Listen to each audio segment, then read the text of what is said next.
Y'all, it's your boy Easy, and on today's episode of Easy Opens, we're going to be taking a look at G.I. Joe Classified Cobra Commander with combat armor. Cobra Commander first appeared in G.I. Joe, A Real American Hero in June of 1982. Created by Marvel Comics writer Larry Hama, he's the main antagonist of G.I. Joe, A Real American Hero, the primary leader of the terrorist organization Cobra, ex-military, ex-used car salesman, and this armor first appeared in the comics in Marvel's G.I. Joe number 58 from January 6th, 1987. This armor first appeared in the cartoon in 1989 after the events of the movie left Cobra Commander in snake form. Baroness and Nagahide used Dragonfire to return Cobra Commander to his human form, mostly, and gave him an old battle suit with a mask that can hide his reptilian eyes. This armored version first appeared in figure form in 1987. The file card says Destro's Mars division created the suit so he could be on the front lines of battle. The entire suit has air conditioning, it's solvent resistant and ray shielded. The helmet has a commo system, internal readouts for environmental quality and computer display, and the suit costs as much as a fighter jet. The plate parts can withstand a direct hit from a heavy machine gun, and the flexible parts will stop anything up to a .357 Magnum. Cobra Commander is presented as being left-handed, and the box art is great. Love classified box art. It's pretty cut and dry, but we're not here to talk about that, so let's get this figure free from its plastic prison and see what we think about armored Cobra Commander. All right, y'all, fresh out the box, I dig this figure. I think he looks really cool. Obviously, you can see in the box that he looks cool, but like in hand, yeah, he looks great. Classified has a pretty standard look to him, and this fits right in, and it just goes along with the great job that I think Hasbro's doing with this line. And I am very happy to have this in my collection because I have, for some reason, I remember having, if I didn't have this figure, I, for some reason, was like very much attached to this suit. And I think this does a really good job at replicating it from the actual action figure. It looks a lot like how the card art definitely looked back in the day. But the snake-eyed head that's, on the figure in the box is really cool too. And I love the difference that you can see. It's subtle. Like, I mean, obviously you can look at it and tell, but it's just the eyes are bigger and it just looks like a different person's in there. But it's like, you wouldn't think that with such little eye holes that you could like make such a drastic distinction, but here we are. And they look great. I love this. I love this suit. I'm a big Cobra Commander fan, and this suit, I really dig it a lot. And I like the way that the light hits the metal parts. That's really cool. And the detail in the suit, just in the blue parts, are fantastic. The wrinkles in it and everything. And then all the hoses and the metal parts are really cool. And just like the different detail that's sculpted in here is fantastic. And there's just a lot of stuff in this figure. And it just looks great. It has a nice heft to it. Feels pretty much like most G.I. Joe action figures do from this line, but which is substantial and good. So it doesn't feel cheap.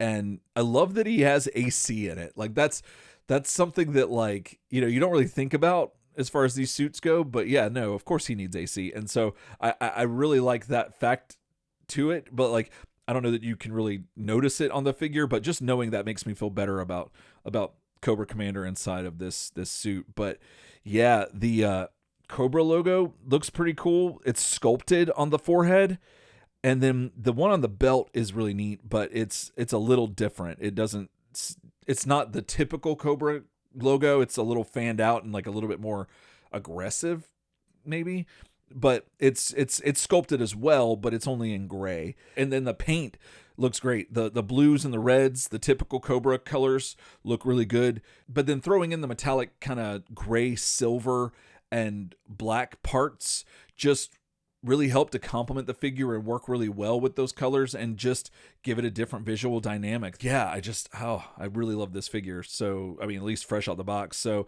let's go ahead and talk about the accessories.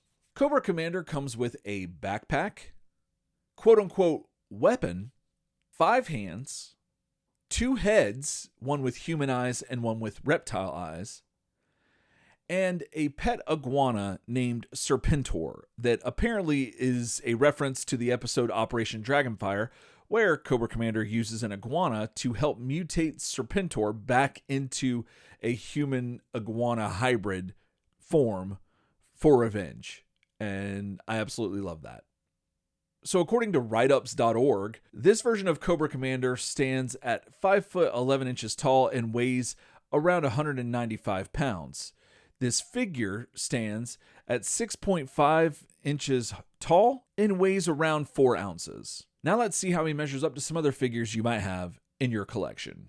Here he is with Jada Toys Street Fighter Cammy and Mega Man. Here he is with SH Figuarts Super Mario Bros. Luigi and Marvel Legends Captain America. Here he is with NECA's Alf and NECA's Return to New York Teenage Mutant Ninja Turtles 4-pack Michelangelo. Here he is with Super 7's Teenage Mutant Ninja Turtles Casey Jones and Figma's Marnie. Here he is with Storm Collectibles Mortal Kombat Reptile and McFarlane's DC Multiverse Clock King. Here he is with Hasbro's G.I. Joe Classified Gung Ho and Sergeant Slaughter. Here he is with Hasbro's G.I. Joe Classified Cobra Commander and Cobra Commander. And here he is with Marvel Select Hulk and DC Direct Arkham Asylum Killer Croc. Cobra Commander has always had a special place in my heart, and I'm not really sure why.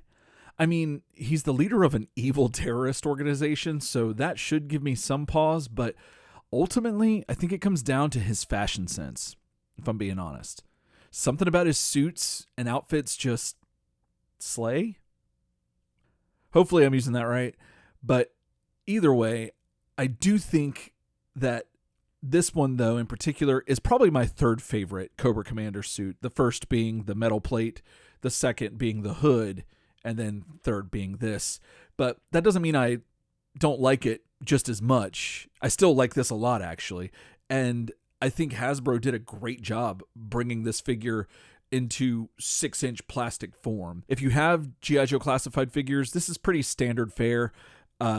Articulation is all pretty much standard on what you'd get on a modern action figure. It's even got the butterfly joints, which is really cool, and I love that. But the one thing that I did not care for, but I get that it had to be there, and it's the way that it is, the suit design and everything, is the shoulder guards. They kind of inhibit some of the articulation in the shoulders, but I was still able to get all the poses and everything I wanted to out of them.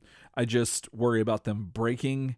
However, being that this is still a general market kind of item and not like a premium adult collectible necessarily, I'm not as worried about them breaking or falling off as easily as I would be on like an SH Figuarts figure. So there's that. But yeah, I had a lot of fun with this figure.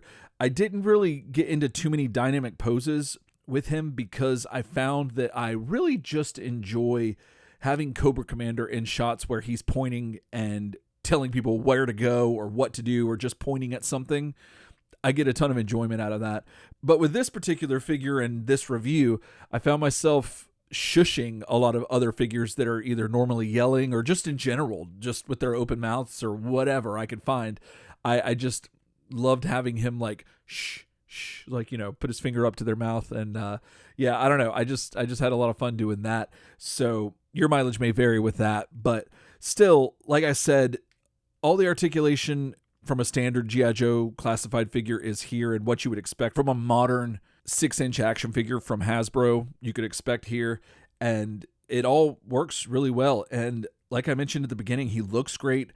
The shininess of the metal armor really pops and works in contrast to the more matte colors and paint on the figure. However, they also have some shininess to them in different degrees, but the colors just look great. And then again, one of the things that makes this figure stand out is all the details in the armor, as well as the folds in the more fabric parts of the suit. Just really bring this figure to life and help it to pop more on the shelf. And then the helmet is awesome. I think that's probably my favorite part. I don't know, that maybe that's just me, but I'm also partial to the Cobra logo, and that's where it is predominantly here. So that could play a factor in that, but still doesn't mean the helmet or the logo are any less cool. Just combine the two and they're even cooler. So that's kind of what I'm saying. Yeah, I had a lot of fun playing with him. He goes well with all of your other G.I. Joe classified figures and your Cobra troops, whichever faction you want to put him with. He works pretty well with pretty much all of them that I could find. And he goes well with a lot of other figures too. And given that this was a cartoon character, as well as a comic book character, as well as an action figure, as well as a video game figure, if I'm not mistaken, I think the second G.I. Joe game on the NES had Cobra Commander in this suit. But either way, I think the suit can work in a lot of shots with different action figure lines that you have, especially if they fall under comic or cartoon kind of stuff. He could work in a lot of that. He does have enough of a realistic look to him that if you have any of your Marvel Legends or just any other action figures that have more of like a realistic, grounded kind of look to him, I think he could work with them as well. But I don't have a lot of those. So yeah, so for my intents and purposes, I was able to get a lot of mileage out of him. And again, I just kind of like having him there. Like, I don't really need him to do a lot of crazy poses or anything like that. So I got a lot of enjoyment just having him in scenes. And so, yeah, again, your mileage may vary with that. But overall, he's got a nice weight to him. And it just looks really cool. And I am very happy to have this in my collection. The inner child in me is just very pleased. And this was one of my figures that I wanted in my head checklist of 6-inch Joes that I was hoping once we started getting them that they would get to before too long. And here we are. And I am very happy with him. So if you collect Cobra Commander figures, then this is a must.